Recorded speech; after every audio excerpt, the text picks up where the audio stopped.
Hello student, आप सभी का हमारे एक नई क्लास में स्वागत है। आज हम पढ़ने वाले हैं सूचर्स के बारे में। तो सूचर्स काफ़ी इम्पोर्टेंट टॉपिक है और आप सभी को पता होना चाहिए। अब सूचर्स का हिंदी में बात करें, इसका मीनिंग क्या होता है? वो होता है टाँके। ठीक है। अब आप लोगों को तो पहले से पता होगा कि किसी का कोई भी पार्ट अगर फट जाता है, चोट लग जाती है, ज़्यादा घाव हो जाता है, तो उसे हम क्या करते हैं, टाँके की हेल्प से सिल देते हैं, जिससे वो जल्दी से जल्दी हील कर जाता है। तो उसी सूचर्स के बारे में आज हम इस वीडियो में पढ़ेंगे और आप सभी लोगों को नोट्स अच्छे से बना लेना है और वीडियो को लास्ट तक देखना है और अपने दोस्तों में भी इस वीडियो को शेयर कर देना है। और इसमें बताई हुई सारी चीज़ें आपको अच्छे से पढ़ना है, क्योंकि आप आगे चलकर भी कंपटीशन एग्ज़ाम की प्रिपरेशन करेंगे तो उसमें भी ये वीडियो काफ़ी हेल्प करेगा। चाहे आप कोई भी डिप्लोमा का कोर्स कर रहे हैं, सभी के लिए ये इम्पॉर्टेंट होगा। तो सबसे पहले हम देखेंगे डिफिनीसन। आखिर सूचर्स की डिफिनीसन क्या होती है? तो सूचर्स की डिफिनीसन की बात करें तो आप लोगों को अपने अकॉर्डिंग भी सूचर्स की डिफिनीसन लिख देना है कि अगर कोई भी पार्ट कट गया है, फट गया है, उसे सिलने के लिए जिसका यूज करते हैं उसे हम सूचर्स कहते हैं। ठीक है। इस तरीके से अपने मन से भी आप लिखोगे तो पूरा नंबर मिलेगा, बट जो यहाँ पर मेडिकल से रिलेटेड जो डिफिनीसन है वो आप लिखेंगे तो और अच्छा रहेगा। जैसे लिखा हुआ है, sutures are used in the surgical practice to hold the approximated tissue. तो ये आप सभी लोगों को डिफिनीसन लिखना है। अब हिंदी में अगर हम बात करें तो आप लोगों को क्या बोलना है? हिंदी में आप लोगों को ये लिखना है कि सूचर्स जो है सर्जिकल प्रैक्टिस में यूज किया जाता है। किस लिए किया जाता है? जो कि अप्रोक्सीमेटेड टिश्यू होता है। जैसे यहाँ पर इंसिजन लगाया गया है तो वो अप्रोक्सीमेटेड टिश्यू कहलाएगा, तो उसे होल्ड करने के लिए उसका यूज करते हैं। तो इस तरीके से आप लोगों को डिफिनीसन लिखना है कि sutures are use in the surgical practice, मतलब सूचर्स का यूज सर्जिकल प्रैक्टिस में करते हैं। किस लिए करते हैं? To hold the approximated tissue. ठीक है। तो ये हो गया हमारा डिफिनीसन। अब बात करते हैं क्लासिफिकेशन के बारे में। हम सूचर्स का क्लासिफिकेशन देखेंगे कि आखिर सूचर्स जो है अवेलेबल कहाँ से होता है, किस तरीके का होता है वो क्लासिफिकेशन। ये पूरा का पूरा एक चार्ट मैंने बना रखा है पहले से, तो ये पूरा चार्ट मैं आपको समझाने वाला हूँ। तो यहाँ पर आप लोग देख सकते हैं।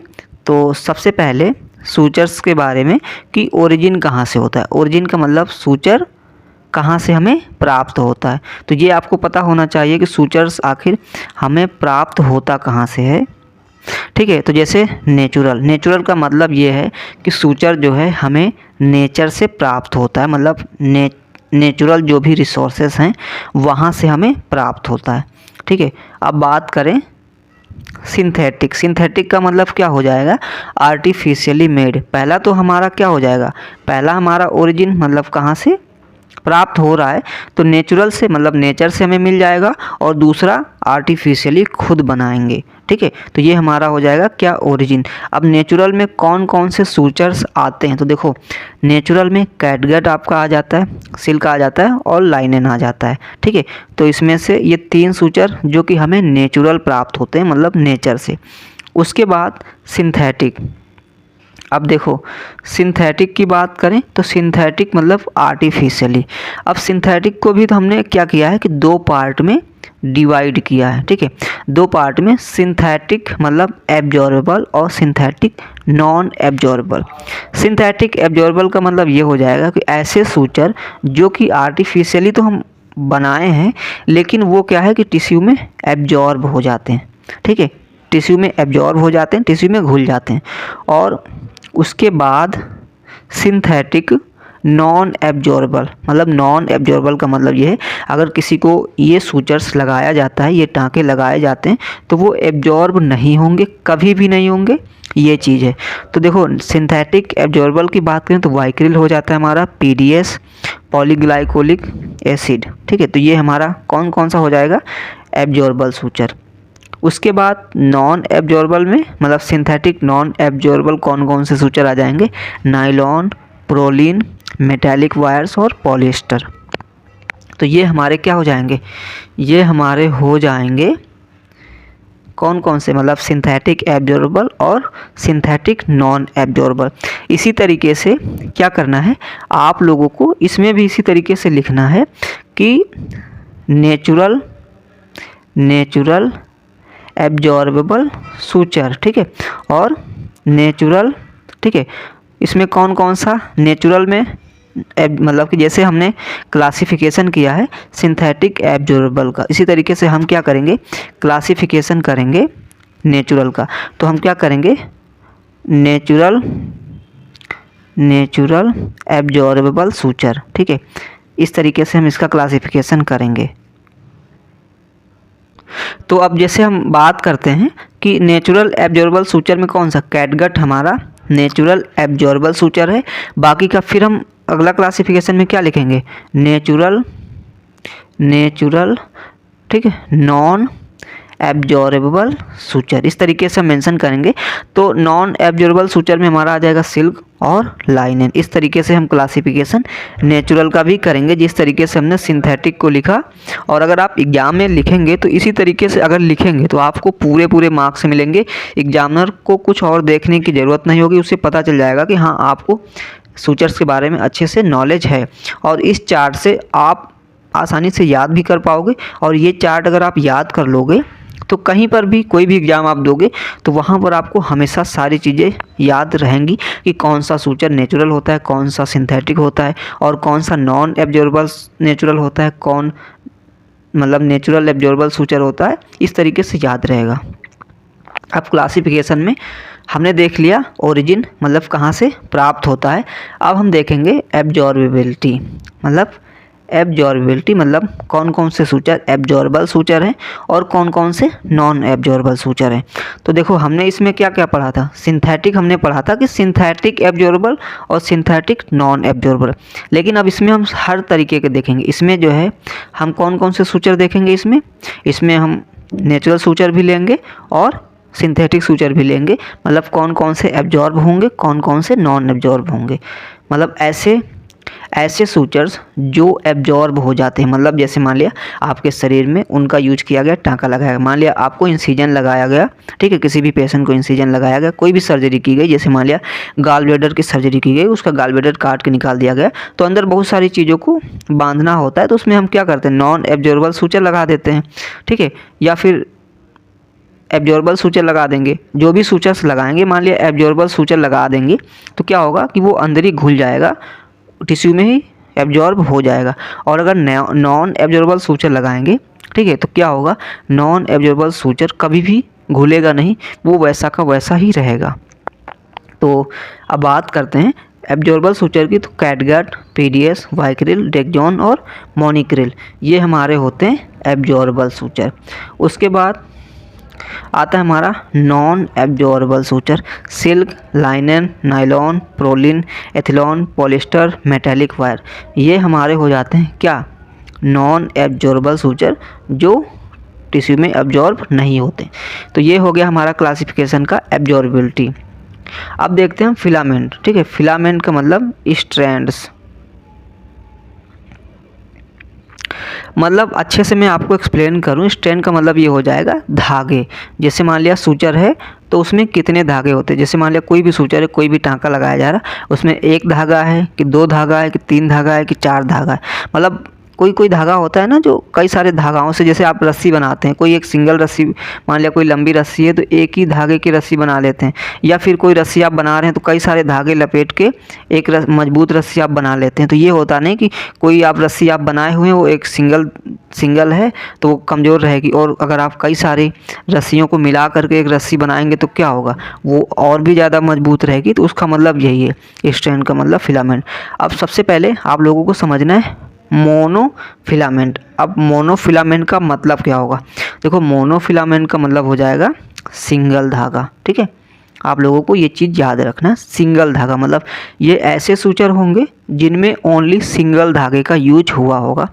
और बात करें अगर हम पॉलीफिलामेंट की, पॉलीफिलामेंट मतलब मल्टीपल फिलामेंट भी इसे हम बोल सकते हैं। मल्टीपल का मतलब एक ही धागे में कई सारे छोटे छोटे पतले पतले धागे लपेटे हुए, जैसे मान लिया कोई रस्सी है, उसी रस्सी में हमने और कई सारी रस्सियाँ मिला करके उसे और मजबूत बना लिया। तो इसी तरीके से ये हो जाएगा हमारा क्या, सूचर ऐसा जिसमें एक ही सूचर रहेगा लेकिन उसमें कई सारे सूचर पतले पतले मिल के समझो उसे मजबूत बनाएंगे। इसका मतलब ये पॉलीफिलामेंट का मतलब यही है कि कई सारे धागे होंगे उसमें, या फिर आप मल्टीफिलामेंट भी इसे बोल सकते हैं। अब पॉलीफिलामेंट में कौन कौन सा सूचर आएगा? मोनोक्रिल, कैटगट, पीडीएस और प्रोलिन। ये इतने सूचर हैं जो मोनोफिलामेंट में आएंगे।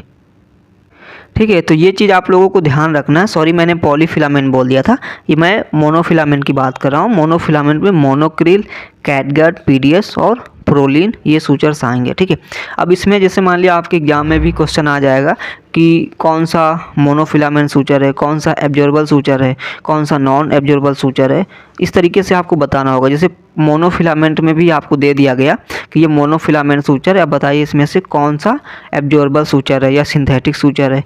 इस तरीके से भी आपको पता होना चाहिए। तो ये पूरा चार्ट पेपर में अच्छे से एक्सप्लेन कर रहा हूँ जिससे आपको हमेशा याद रहेगा।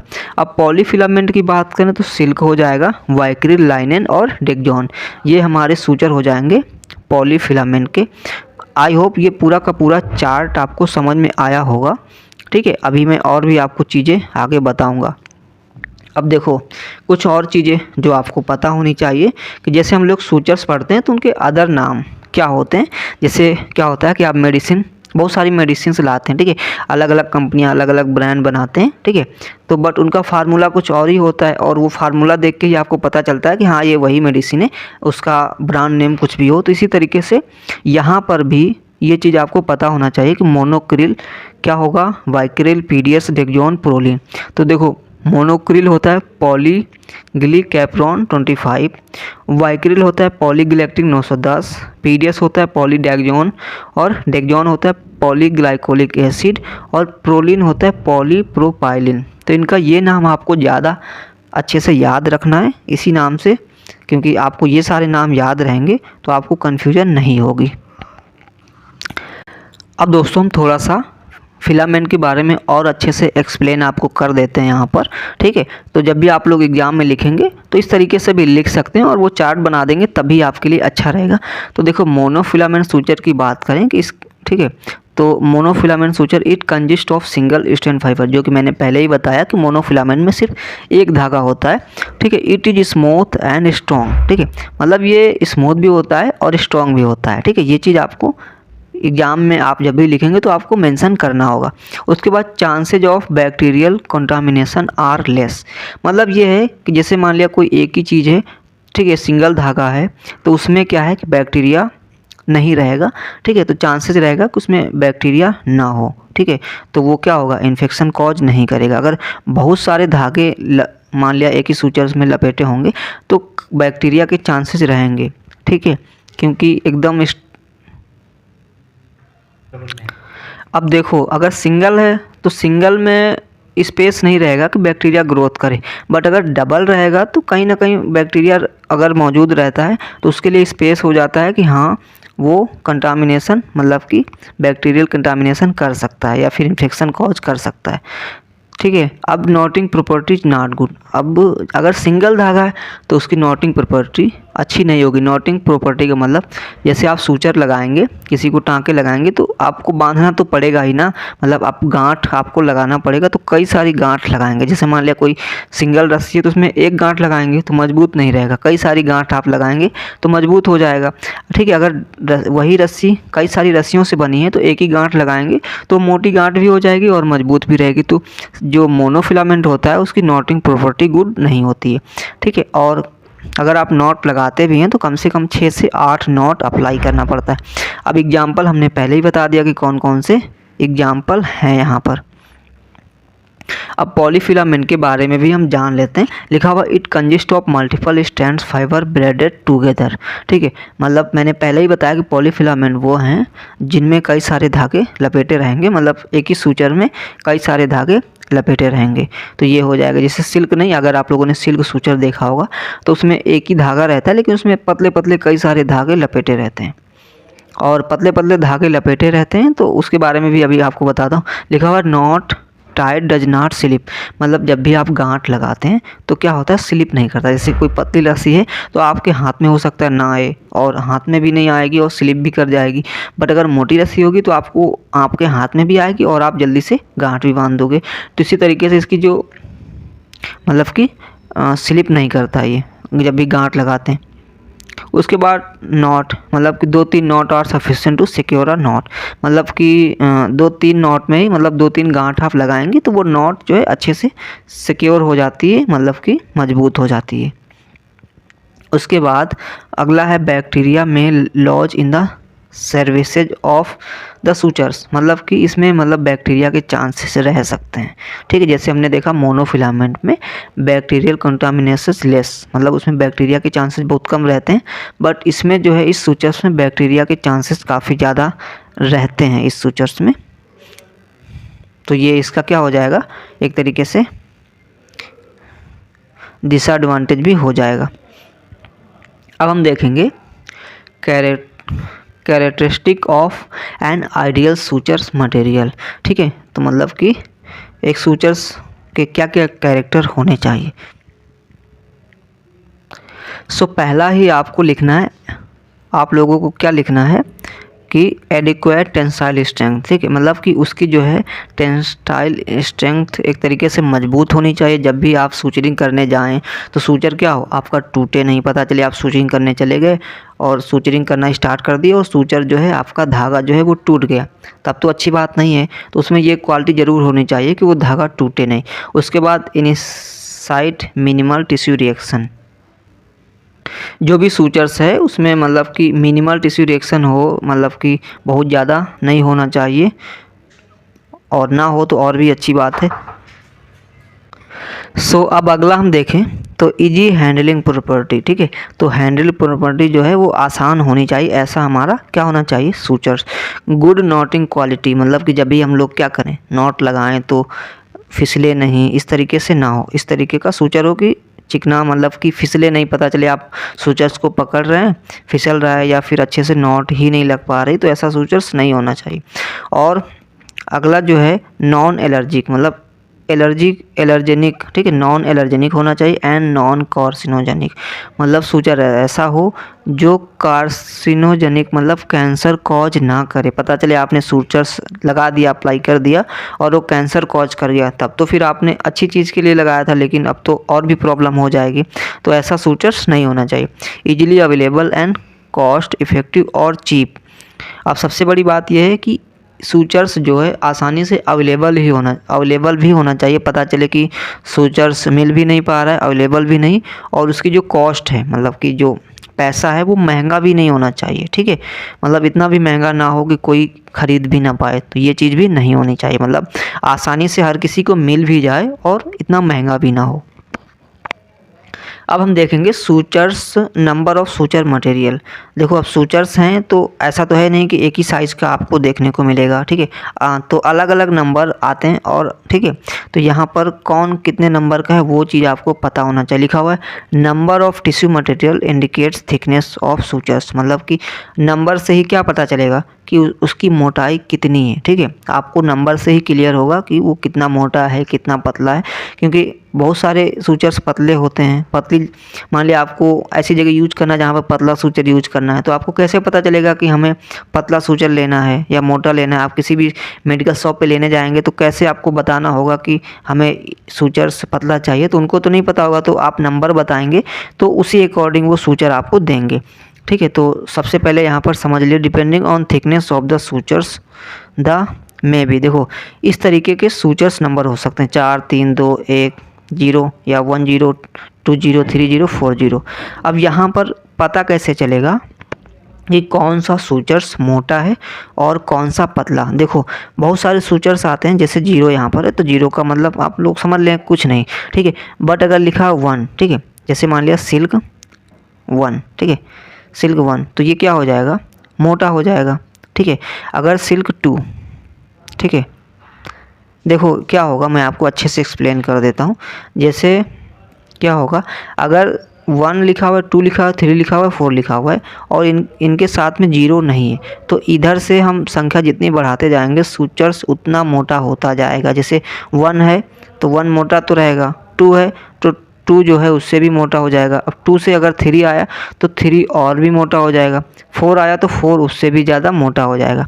बट यही इसका अपोजिट होता है, अगर 0 लग गया सूचर्स में, जैसे 1 जो है क्या हो जाएगा, सबसे मोटा हो जाएगा। उसके बाद 2, जैसे 1, 0 सबसे मोटा, 2010 से पतला, ठीक है, 2010 से पतला, और 20 क्या हो जाएगा 30, फिर 30 क्या हो जाएगा 20 और 10 से भी पतला, मतलब इन दोनों से पतला रहेगा, और 40 30 से 20 से 10 से पतला, मतलब 10 जो है सबसे मोटा हो जाएगा। मतलब अगर 0 लगा हुआ है तो संख्या अगर बढ़ती जाएगी, ठीक है, तो वो क्या होगा सूचर्स पतला होता जाएगा। बट अगर 0 नहीं लगा हुआ है और संख्या बढ़ रही है तो सूचर्स क्या होगा मोटा होता जाएगा। तो ये चीज़ आपको पता होना चाहिए। आई होप कि आपको थोड़ा सा क्लियर हुआ होगा, ठीक है। अब यहाँ पर वही चीज़ लिखा हुआ है, आप लोग पढ़ लीजिए कि हायर लिखा हुआ है, higher the number thicker the sutures like number 2 is thicker than 1 लिखा हुआ। If 0 is prefixed by the higher number then the sutures become finger और less thick like 30 finer thinner than 20 sutures. ये वही चीज़ mention है। अब ये चीज़ भी आपको पता होना चाहिए कि length of the suture material in the pack, जो भी पैक होता है उसमें कौन कौन सी लेंथ में सूचर्स आते हैं, अवेलेबल होते हैं, ठीक है। तो मान लिया आपको छोटी सर्जरी करना, छोटा इंसिजन लगाना है तो उसके लिए छोटा ही आपको सूचर्स चाहिए होगा, कम सेंटीमीटर का चाहिए होगा। मान लिया आपको ज़्यादा बड़ा इंसिजन लगाना है तो उसके लिए भी तो सूचर्स पता हो कि हाँ ज़्यादा बड़ा इंसिजन लगेगा तो ज़्यादा सेंटीमीटर का लगेगा। तो इस तरीके से 45 सेंटीमीटर, 76 सेंटीमीटर, 90 सेंटीमीटर और 152 सेंटीमीटर, इतने सेंटीमीटर में क्या होता है हमारा सूचर्स अवेलेबल होता है।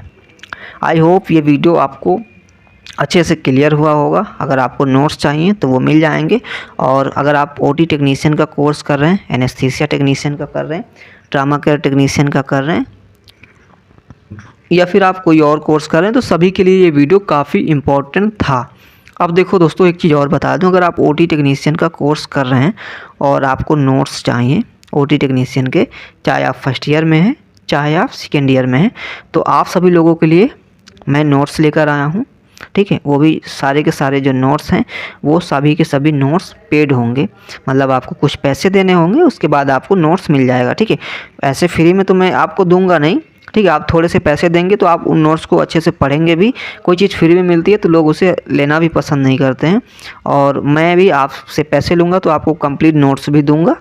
तो आपको ऐसा नहीं कि थोड़े बहुत पता चले आप बोलें हमसे कि हमें नोट्स दे दीजिए तो मैं 1-2 नोट्स सेंड कर दूं, तो उसमें क्या होगा, कुछ नहीं होगा। तो आप पैसे भी देंगे तो मैं आपको पूरे के पूरे नोट्स प्रोवाइड कर दूंगा, और साथ में आप अपना जो है इसी तरीके से कंप्लीट पढ़ाई भी कर पाएंगे। तो हमारे जो नोट्स हैं, जो हमने ये पीडीएफ पढ़ाई है, कुछ इसी तरीके से आपको हैंड रिटन नोट्स मिलेंगे, ठीक है। तो पूरा का पूरा नोट्स मिल जाएगा। आपको क्या करना है, हमारे इस नंबर पर मैसेज करना है, और ये नंबर मैं डिस्क्रिप्शन में भी मेंशन कर दूंगा, तो वहाँ से भी आप लोग देख सकते हैं। ये हमारा व्हाट्सएप नंबर है, यहाँ पर आप लोग मैसेज करना। तो आपको ओटी का फर्स्ट ईयर का और सेकेंड ईयर का दोनों नोट्स मिल जाएगा। और फर्स्ट ईयर की बात करें तो 199 में, और सेकेंड ईयर की भी बात करें तो 199 में आपको नोट्स मिल जाएगा, ठीक है। फर्स्ट ईयर भी 199 में और सेकेंड ईयर भी 199 में आपको कंप्लीट नोट्स मिलेगा। आप उनसे आप अपनी पूरी पढ़ाई कर सकते हैं। तो चलिए फिर मिलेंगे आपसे नेक्स्ट वीडियो में। इसी तरीके की वीडियो देखने के लिए चैनल को सब्सक्राइब कर लीजिए और वीडियो को दोस्तों में शेयर कर दीजिए।